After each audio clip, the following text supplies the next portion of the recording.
This is the biggest mindset switch when it comes down to social anxiety. Keep watching. Yeah. I'm inspired. I'm inspired. Hey there guys, how's it going? My name is Sumit Chatterjee from the Flow Zone Academy, and I'm a flow state coach, which means that I help you feel better and perform better. Today I'm speaking about one mindset shift that's really helped me personally with social anxiety, but also how it can possibly help you too. When I first started, interacting with others, going out to different places, I had very severe social anxiety. I felt like my heart was beating faster, my palms would start sweating, right? It was sort of like that 8 Mile song, palms are sweaty, knees weak, arms are heavy, right? When I started to experience these symptoms, I noticed that I was very much self-conscious, meaning I was focusing on things that I was doing wrong rather than what I was doing right. So I would focus on, oh man, my hair doesn't look okay, I wonder what they're thinking, and it would always be like other people's judgment, like they would think I was stupid. Or this is when I started to realize people don't care that much about you, specifically strangers. So you'll notice that sometimes, you see these people doing public performances out in the streets, right? Like they'll dance for money and things like this, or they'll randomly start singing in the middle of the streets. Now, what generally tends to happen, is we make a quick judgment and then we move on, right? Oh, they're singing, we move on. Oh, they're probably drunk, that's why they're singing, we move on. Oh, that's cool, they're dancing over there, okay. And then our attention span doesn't really latch on to that thing unless it's truly something, out of worldly. Usually we go on with our day, right? So that's what I recognized is, hey, I'm making this too much about myself and the universe will go on with or without me. You know what I mean?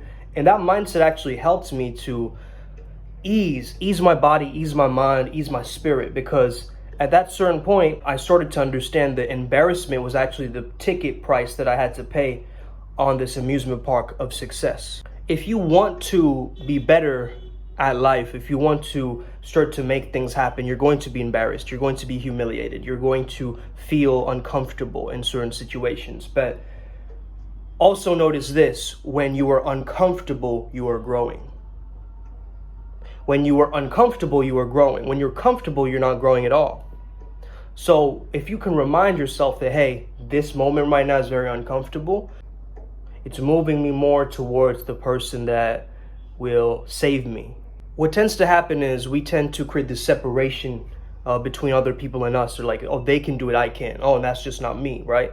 However, understand that if they can do it, we can do it too. Start to get to that union rather than that separation.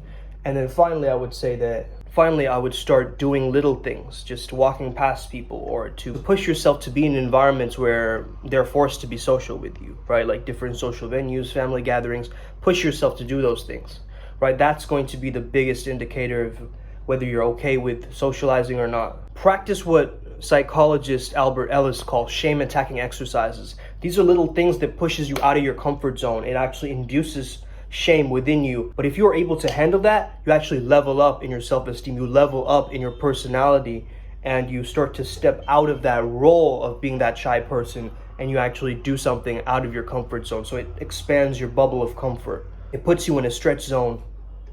So some examples of this is like wearing a really funny hat and then going and buying something from the grocery store, or paying a Postmates person with coins, or just little silly things like this where you notice that there is going to be some form of resistance coming back to you. Or in an environment, you say a joke that might not be politically correct in that moment.